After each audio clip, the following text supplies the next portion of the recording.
Welcome, everybody, to this edition of Take Five, a new podcast series from Pike and Nine, in which we sit and chat with an expert in local marketing and ask five questions that are relevant to the challenges and the opportunities that all of our businesses are facing these days. Today, we'll be speaking with Michele Whaley, who's got more than 2 decades of experience in working with local marketers and franchisees in a variety of industries and segments, including restaurant and healthcare and beyond. So, Michele, is there anything else you'd like to offer us today in terms of your background? Well, thank you, Kevin, first for the introduction. That was great. I should have wrote that down. Um, so I think one of the things about my background that's interesting too, that also lends a little bit of insight to my way of thinking is I came from the agency world. So I started my career working for a fully integrated advertising, marketing, digital agency. And so I spent half of my career leading account service departments in that aspect, and the other half of my career has been client side, where I've been the director or VP of marketing on the client side in franchise businesses. Oh, that's super. And I've often said that that balance of agency and creative expertise, along with a real sensitivity and empathy to what's happening for local marketers in the field, is what's essential to creating an effective marketing operations kind of environment. So it's a really wonderful beginning to our question. So the first one is, knowing that, having that balance with one foot in each one of those worlds, how do you see best leveraging what makes some franchisees strong and also insulates them from some of the things that might be less familiar to them in the world of marketing and marketing operations? How do you insulate them from risk but also leverage their strengths? Well, I think you first have to come from it on where are they coming from? What is their background? Are they an ops person? Then I put a different hat on when I'm talking to them. It's more of a marketing consultative, marketing 101 approach if they don't have a marketing background. Whereas if it's a marketing person, the last thing you want to do is approach them with marketing 101 and they think corporate doesn't know anything. I know all this stuff already. So I think it's really tailoring your communication to who you're talking to and working with and making sure that they understand what the brand has to offer. There's a reason why franchisees buy into a franchise organization. There's a lot of built-in stability. So helping them and guiding them through what exists for the brand and the resources and the tools that they have so they don't have to do it all themselves and they know we're here as a resource. That's a super answer. And it actually leads very naturally into my next question, which has to do with the current moment in the pandemic. You've been speaking of brands as a resource for franchisees. And of course, sometimes brands are an enormous library that a typical franchisee would have difficulty navigating in any circumstance. But today, when things are changing from one market to the next and from one moment or one week to the next within markets, how can brands really help their individual local marketers get to what they need when they need it? What are the tips you might offer to folks who are trying to help franchisees at a time when they want to look at the brand as a resource, but maybe don't yet know how fully to engage with it? I think the more that you can communicate, and over communicate, whether it be a podcast like we're doing now, or whether it be a webinar that you're having weekly or monthly, online training classes that you have, just making sure that you are communicating with the franchisees of all the tools and services that exist at the brand level. Because what I've found in my past life is a lot of times they have no idea because they're so mired down with the day-to-day operations. After all, that's what they should be doing, right? Running their business, making money. The last thing on their mind usually is marketing. So if we can let them know and guide them and let them know where these tools and resources are and how it will help them so they don't have to spend so much time on marketing because a lot of the tools and resources exist, and also sharing best practices that other franchisees have done that have proven to be successful. It's so interesting that you mentioned that. Just on LinkedIn today, there was a great piece about a restaurant brand called Marco's Pizzeria, in which they've been talking about how they've seen their revenues actually rise during the pandemic when so many restaurants are struggling, just to hang on by their fingernails. Marco's is really setting records week to week and month to month um, in a pandemic environment. And what they talked about in that piece was the way they've reached out to their franchises more, not less, where they've really embraced the franchisees more to offer them kind of a white glove experience at a certain point in time. And one of the benefits that came out of that was they've all become more familiar with resources that have been there for months or maybe years and they didn't know were there, but also have put in context the resources that are particularly relevant, at this moment in time, whether that's wayfinding signage or, menus that have changed and are changing, or policies and procedures that are changing from day to day or week to week. So it's a great example, I think, and for the folks on the call, if you take a look on LinkedIn at the Marco's Pizzeria, you'll find a great case study of how embracing franchisees in the way that Michelle is describing is going to have an immediate benefit and could have a long-term benefit too. Speaking of that, speaking of the long-term benefit, I want to turn to brand integrity.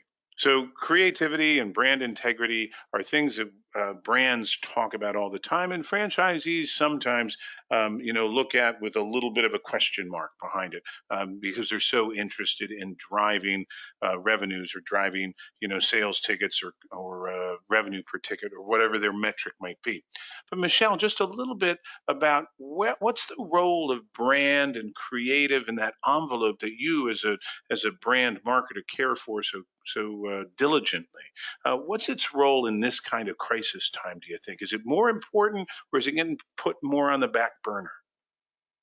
That's an interesting question. So my answer to that is honestly, I put the consumer in the mindset. So what is the consumer's mindset? The consumer wants trust. They want reliability. So that makes me say that brands and the essence of the brand and what consumers know and love about a brand is at the forefront. It needs to be at the forefront. Operations are key and are critical, but you need to let your consumers know that you care about them, you're thinking about them, and how you are handling their safety during this particular situation is key. It should be at the forefront of everything that you're doing. The last thing you want is for a consumer, especially in this particular time period, to think you're taking advantage and selling something to them. You want them to know you are here for them and you're here to provide them with tools and resources to make their lives easier. That's super. The one of the points that I've noticed as we look at some of the restaurants and franchise brands that are really driven by face-to-face engagements, we've seen the role of the brand in safety communications being a super important thing for franchisees, precisely because we don't want them to get into any kind of legal ambiguity or to communicate something that is even a slight deviation from what really needs to be said at a time when a consistent messaging is more important than ever. So we've seen actually a rise in the use of static assets on campaign drive systems at Pike and Nine. Um, in addition to the typical kind of dynamic and customizable templates, we've seen much heavier use of static assets precisely because the brand knows that sometimes that authoritative message from on high is really comforting to users. At the same time, splitting the difference between what a brand is saying and what health professionals or the health infrastructure, whether that's CDC or WHO, whoever it might be, making sure that those messages from authoritative sources are clearly delineated from the brand, but are still delivered by the brand, is another thing that I think has been really important, in the current circumstance. So let me turn from that and that notion of brand integrity and how you implement the brand at the local level, and ask you a question that's really driven by one of the great analysts in this category that we all operate in, and that's Forrester's Jay McBain. He's often referred to three different ways that franchisees like to engage with their brand support. And I think, Michelle, it ties very well into the way you described meeting a franchisee where she or he is at in terms of their marketing skills and marketing background. Jay talks about three models: do it with me, do it for me, and let me do it on my own. In this time, when you think about both consumers and franchisees, Do you think one of those models, this fully self-service or the fully supported, is getting more emphasis? How do you feel about that in terms of the closeness between the brand and the franchisee at this particular point in time?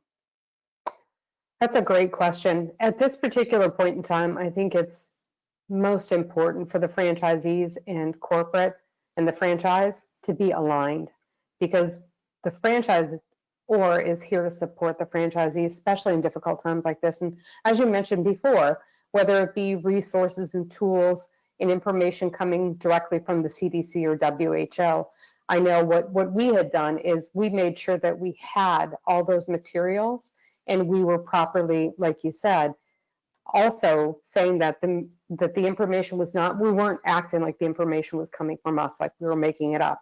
We're acting like this information is coming from the CDC or the World Health Organization. So consumers knew that we had a source of truth, because that is the source of truth. And so I think that being able to provide those resources and tools for the franchisees was a huge sigh of relief for them, because they knew that we were here and we have their back, and our job is to support them and help them continue to grow and prosper. That's super. Um, we we have just one last a few minutes left. We were trying to keep these take fives to a to a pretty tight time frame, but we've got just a couple minutes left. Is there any other aspects of franchise marketing today? We're focused on the pandemic, but I think the whole world is. So any other aspects of franchise marketing that you think would be useful for folks to keep in mind as they try to support franchisees, but not get in their way? Embrace them without suffocating them. No, it's a great way to put it, actually, embrace them without suffocating. I think the biggest words of wisdom advice that I could be is don't try to make or force franchisees to do something because you think it's the right thing. I think if you approach it from a consultative role and understand where the franchisee is coming from, because every single franchisee has a different local situation that they're dealing with.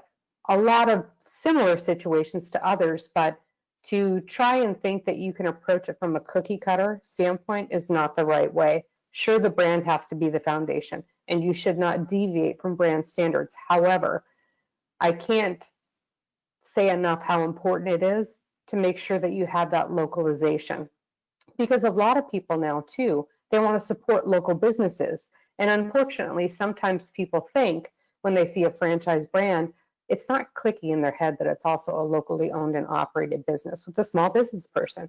So I think finding the balance between the corporate brand messaging, but also how to localize that so it's relevant to the local consumer and the franchisees are getting that support is also very key.